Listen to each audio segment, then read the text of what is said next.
we want to bring stability to our relationships and to our emotions, it is critical to understand how we read the Bible and how it is designed to bring wisdom to our lives. What I have seen over the years is that people treat the Bible as a comprehensive list of do's and don'ts.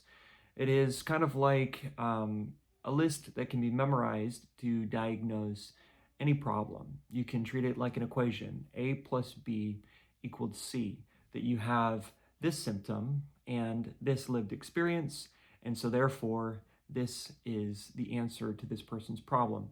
If they will only believe what the Bible says, then their problem will go away. The Bible is not an all-comprehensive Rolodex of do's and don'ts or antidotes that can be used to heal people's emotional, relational, and personal problems. One doesn't have to go far to see an apparent contradiction within the wisdom that the Bible gives if we see it as an all-comprehensive list. In some ways, we see the Bible say, do this, like in Proverbs, it says, do not address a fool in their folly. And then in other times, it says to do that.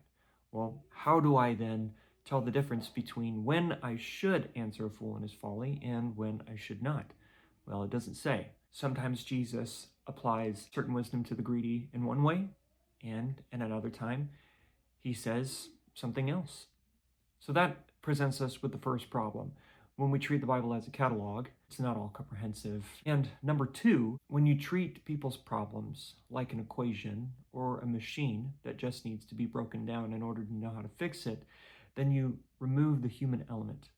You remove people's need to experience what they're going through. When you merely give them an antidote and say, do this and believe, then they're actually skipping a vital step that makes us human. And that step is processing and dwelling in your emotions in order to understand what has happened to you and to allow God to speak to you in that moment on how to move forward. So you might be listening to this video and saying, well, James, that's really nice that you're telling me that how I've been reading the Bible is wrong.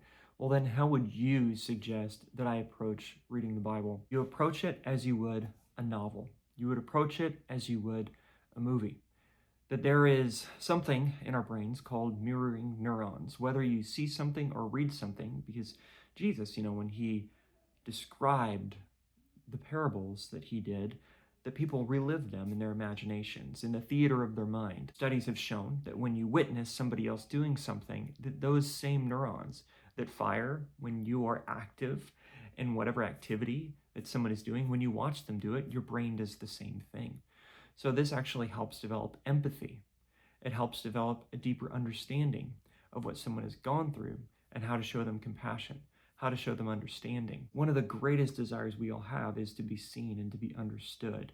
Well, when you dwell in the Bible as a novel or as a story to be just received and experienced, then you begin to see and experience the things that the characters in the Bible felt. You begin to see and understand and experience the thing that God feels. When we look at the Bible as just a list of do's and don'ts, the descriptions of God's emotions can actually feel very uncomfortable. That they can feel like, well, no, God's not supposed to feel that way. He's just supposed to have all the answers. I don't want to see him get angry. I don't want to see him get jealous. I don't want to see God sad. I don't want to see my heroes sad. I don't want to see my heroes fail. What I want is just to be told exactly what to do. But you can't just be told exactly what to do because you're not a machine. You're a person with emotions. You're a person who is meant to take responsibility with the gifts and talents that you have in order to serve people and to live life with them and to hear them and see them and know them and to love them as God loved you. There is no all-comprehensive list on how to do that. What you can do is to watch how our heroes, men and women of the Bible, went through their pain, went through their confusion, went through their frustration with God, and how God helped them to overcome that. And these mirroring neurons are firing, and we actually in some way are being shaped and transformed by the story that we see ourselves in when we read the Bible. This method of reading the Bible as a story is the greatest key to unlocking some of the most profound wisdom that the Bible has to offer you. You might have a Ferrari or some really, really nice car, and you might be able to go off-road for a while and for some time with measurable success, but you're not going to be able to see it in its full power and exactly how it was designed to function, and to see its unbridled potential unfold before you as if you were driving on the Autobahn or some road that was designed for a car to unleash its full potential. The same thing can happen in our reading of the Bible, is that you can see measurable success in applying the Bible as a grab bag of antidotes in order to solve people's problems. But you will find that in time, you're running into a wall, that you are giving people the same counsel that you've given over and over and over again, but for some reason with no success. So you assume that this person might be a sinner, maybe they're bitter, maybe they don't have enough faith, maybe they don't trust God, maybe they don't know or understand his love. And so you just try to throw the different scriptures and the things that you've seen in the Bible to understand the situation that they're in. But if you instead look at the Bible as a story, you begin to unpack and understand and have ears to hear what they've experienced, and not belittle their childhood and what they experienced with their parents and the way that they were treated. And because you understand that the heroes of the Bible, that their lives were shaped by those around them, that's now a factor. And you're beginning to listen more. You're beginning to empathize and to see what they've gone through. And then you're beginning to see, wow, I think that Joseph or Hannah or Mary went through something very similar to what this person did. How did God walk them through it?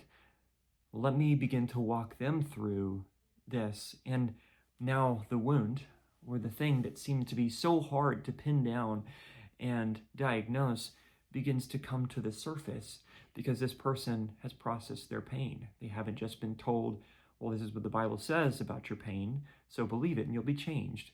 Instead, you're processing it with them because you've learned to process and understand and experience what the people in the Bible did and how they overcame it.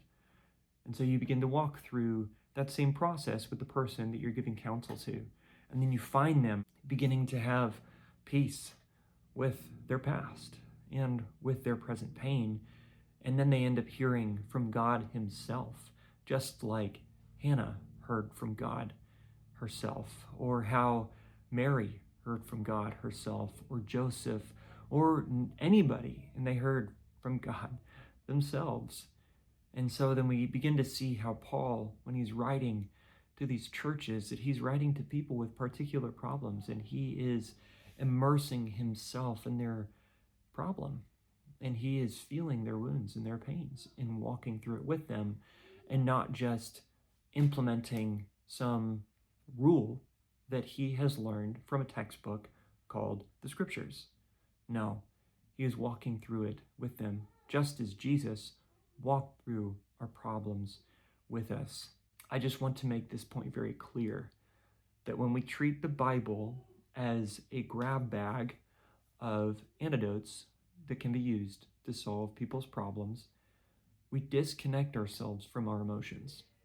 We disconnect ourselves from being able to see people clearly for who they are and what they're going through. Things get boiled down into binaries of black and white, right and wrong, this and that, do this, don't do this. When people read the Bible as a story, you stay more connected and grounded in reality, and you act more like a human being and not a robot. God didn't make robots. He made people to live and experience this life so that we could prepare ourselves to rule and reign alongside him for eternity. I hope this helps. Stay encouraged. God bless, and have a wonderful day.